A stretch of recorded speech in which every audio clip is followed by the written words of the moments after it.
viewers, and this is News Recap. No fluff, straight to the point. Jimmy Kimmel faces demands to apologize and donate to Charlie Kirk's family if he wants his show back on the air. Trump administration is planning to target left-wing groups. A gunman ambushed police in Pennsylvania, killing 3 officers and wounding 2 others. California judge was sentenced to 35 years to life for killing his wife. ABC has suspended Jimmy Kimmel Live indefinitely after comments the host made about the fatal shooting of Charlie Kirk. On Monday, Kimmel told his audience, quote, "We hit some new lows over the weekend with the MAGA gang desperately trying to characterize this kid who murdered Charlie Kirk as anything other than one of them, and doing everything they can to score political points from it." Now, those remarks set off a firestorm. FCC Chairman Brendan Carr warned Disney and ABC to act, saying the show could be handled, quote, "the easy way or the hard way." The network pulled the plug, and the White House weighed in too. Great news for America. The ratings challenge Jimmy Kimmel Show is canceled. Congratulations to ABC for finally having the courage to do what had to be done. Kimmel has 0 talent and worse ratings than even Colbert, if that's possible. That leaves Jimmy and Seth, 2 total losers on fake news NBC. Their ratings are also horrible. Do it NBC. President DJT. Sinclair, the broadcasting company with the nation's largest ABC affiliate group, has set conditions for Jimmy Kimmel to return to air, including apologizing to Charlie Kirk's family and making a donation to them and Turning Point USA. Hollywood reacted too, but quite differently. Well, we're living in under a fascist regime right now, and they're going to kill the opposition in every which way they can, and so we're seeing it happen in real time. It's very scary, very depressing. I am horrified at the cancellation of Jimmy Kimmel Live. What Jimmy said was free speech, not hate speech. People seem to only want to protect free speech when it suits their agenda. Though I didn't agree at all with Charlie Kirk, his shooting death sickened me and should have sickened any decent human being. What is happening to our country? Kimmel hasn't commented publicly. Outside his Hollywood theater, fans left disappointed, some worried that late-night comedy and the freedom to speak your mind could be next on the chopping block. And Kimmel's suspension is only the start of the story. The Trump administration is now moving against left-wing groups, it says, that are tied to political violence after the killing of Charlie Kirk. Officials say the actions could start by the end of the month. They may also look at the tax-exempt status of some liberal organizations. The White House says the focus is on criminal activity, not free speech. President Trump wants the government to investigate groups funded by billionaire George Soros, saying he should be put in jail. Vice President J.D. Vance called out the Open Society Foundations and the Ford Foundation, saying they, quote, reward us by setting fire to the house built by the American family over 250 years. Officials are also looking at groups tied to riots, attacks on police, doxing, and illegal weapons. Planning is still in the early stages. Trump also labeled Antifa a major terrorist organization and said its funders should be investigated. Somehow, Attorney General Pam Bondi also found herself under fire from conservatives after suggesting the government could act against hate speech following Charlie Kirk's assassination. Bondi said in a podcast, "There's free speech and then there's hate speech." Many conservatives are criticizing her because they see it as stepping on free speech, something Charlie Kirk and the right wing strongly support. Voices like Tucker Carlson called her idea a lie, and Erika even called her a moron. That was a quote. She quickly clarified that the government would only go after speech that leads to violence. Bondi posted on X, "Hate speech that crosses the line into threats of violence is not protected by the First Amendment. It's a crime."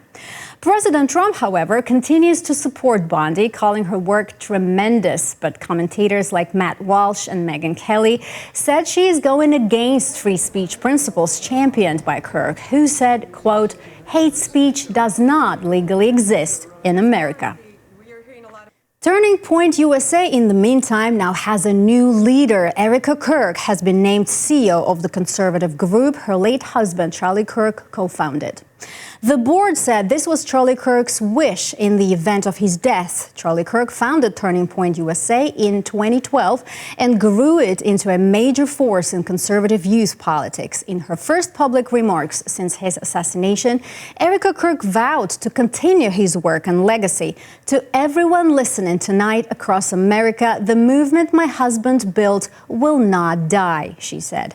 "My husband's mission will not end, not even for a moment." She also confirmed that the American Comeback Tour on college campuses this fall will continue as planned. Erika Kirk is 36. She was born in Arizona, studied political science at Arizona State University. She also won the Miss Arizona USA pageant in 2012. She and Charlie Kirk were married in 2021 and have 2 young children. A gunman opened fire on police in southern Pennsylvania on Wednesday, killing 3 officers and wounding 2 more. Authorities have identified him as 24-year-old Matthew James Ruth. Police say Matthew Ruth was being investigated for stalking his ex-girlfriend while armed with an AR-15. He was spotted on Tuesday night near her home in North Codorus Township, wearing camouflage and looking in with binoculars. Ruth was charged with stalking, prowling, and trespassing. When officers returned Wednesday afternoon, he opened fire, killing 3 police officers and critically wounding 2 others. Ruth was killed by police during the chaos. Authorities say the 2 injured officers are stable but critical. The 3 who have died have not yet been named. Governor Josh Shapiro called it a tragedy, saying, quote, "This kind of violence isn't okay. We need to help people who think picking up a gun is the answer, so we don't have to face tragedies like this one." President Trump met with UK Prime Minister Keir Starmer on Thursday at Chequers, his country residence, to discuss trade and international issues. The leaders met with American and British business leaders, including the CEOs of Nvidia, Microsoft, Rolls-Royce, and Boeing, and they signed a multi-billion-dollar tech prosperity agreement, which British officials hope will bring thousands of jobs and major investment to the UK. Trump called US-UK ties priceless. However, despite months of negotiations, Britain made no progress on tariffs. Duncan Edwards of British American Business said U.S. tariffs are firmly embedded and export industries like steel and whiskey will need to adapt. On international issues, Trump focused on freeing hostages in Gaza and pressuring Russia over Ukraine, while Starmer emphasized the humanitarian crisis in Gaza. Melania Trump is taking action against anyone spreading false claims about her connection to Jeffrey Epstein. Her lawyers are demanding retractions and apologies from media outlets and public figures. The First Lady, usually quiet on public controversies, has gone on the offensive. Her legal team recently got the Daily Beast to remove a story claiming that Epstein introduced her to Donald Trump. Sections of a podcast with the same claim were also taken down, and the White House highlighted the corrections. Melania has never been accused of wrongdoing. Her book says the First Lady met the president at a party in New York, not through Epstein. President Trump said he encouraged her to take legal action, calling the claims made-up stories. Her lawyers have also sent letters to Hunter Biden and other public figures demanding apologies for similar statements. Some, like James Carville, have retracted and apologized. Hunter Biden has refused. The Trump team says it will continue pursuing anyone spreading false or defamatory claims about the First Lady. Former CDC Director Susan Menares told senators on Wednesday she was forced out after refusing Health Secretary Robert Kennedy Jr.'s demands. Menares said Kennedy wanted her to pre-approve all upcoming vaccine recommendations and replace career scientists. She refused to bend to political pressure. He just wanted blanket approval. Okay. And if I could not commit to approval of each and every one of the recommendations that would be forthcoming, I needed to resign. I did not resign, and that is when he told me he had already spoken to the White House about having me removed.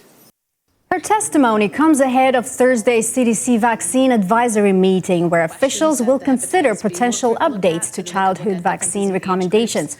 Melania said she'll be watching closely. Former CDC Chief Medical Officer Deborah Howry also warned that changes at the agency could have heartbreaking consequences for children if vaccination rates drop. The CDC's Vaccine Advisory Panel, ACIP, started its two-day meeting today to review recommendations for measles, mumps, rubella, and chickenpox vaccines.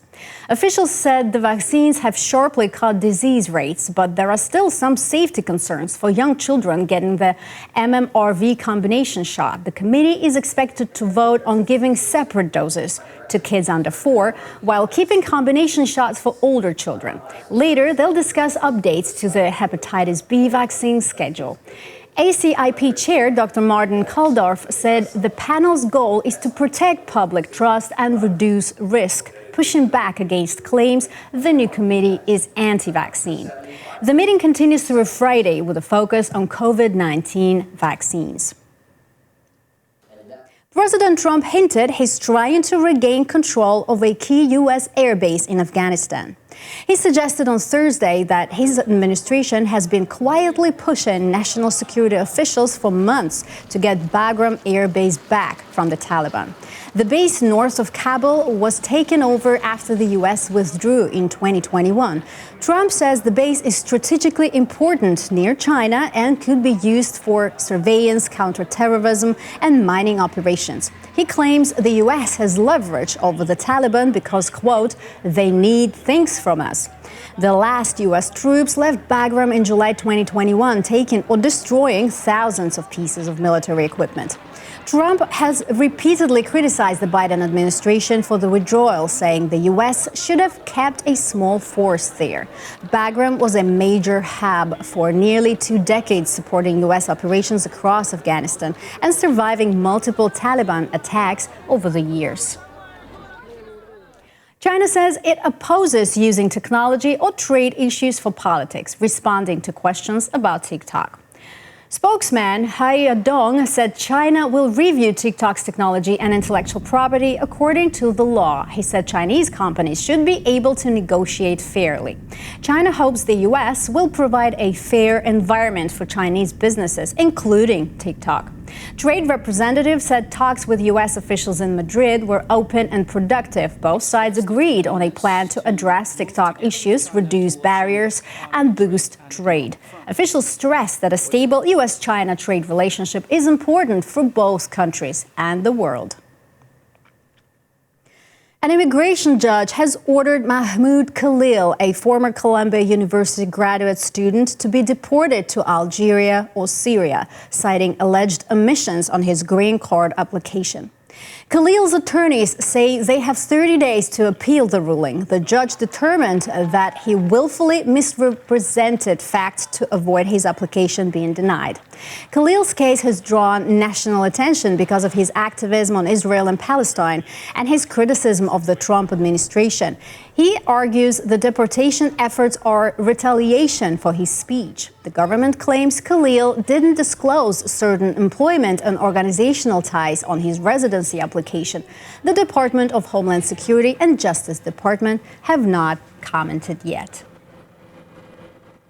A Southern California judge who shot and killed his wife over a financial argument has been sentenced to 35 years to life in prison. Orange County Superior Court Judge Jeffrey Ferguson, 74, was convicted of second-degree murder and gun enhancements in the 2023 shooting of his wife, Cheryl. Authorities say the shooting happened after Ferguson had been drinking and argued with his wife at a restaurant and later at home. The sentencing judge called the evidence absolutely overwhelming, including Ferguson's text to court staff, "I just lost it," sent immediately after the shooting. Ferguson claimed it was an accident, but prosecutors described it as cold-blooded murder. Ferguson's home contained 47 weapons and over 26,000 rounds of ammunition. Family members asked for leniency, saying they believe the shooting was accidental, but the court imposed a sentence that likely ensures Ferguson will never be released. 4 people in Los Angeles County have been hospitalized with West Nile virus, the first human cases of the season. The cases from late July to August involve residents in the Antelope Valley, San Fernando Valley, and central Los Angeles. All are recovering. West Nile virus spreads through mosquito bites and can cause fever, headaches, and body aches. Severe cases can lead to meningitis, paralysis, or even death, especially for older adults and those with health problems. Officials say people should use insect repellent, wear long sleeves and pants, and remove standing water where mosquitoes can breed. Los Angeles County sees about 56 cases a year, though many infections go unreported. Mark Zuckerberg unveiled a new wristband that lets you control smart glasses with hand gestures, so you can send texts, change music, and swipe photos without ever touching your phone, because touching your phone is so last year. The $799 glasses, sold only with neural band, read tiny muscle movements, aiming to replace keyboards, touchscreens, and basically everything else. Meta's Reality Labs has been losing billions testing this tech, but hey, progress isn't cheap. And that's all for now. The top stories of the day, no fluff, straight to the point. Don't forget to subscribe, like, and drop a comment. I'm Kat Pokras, and I'll see you next time.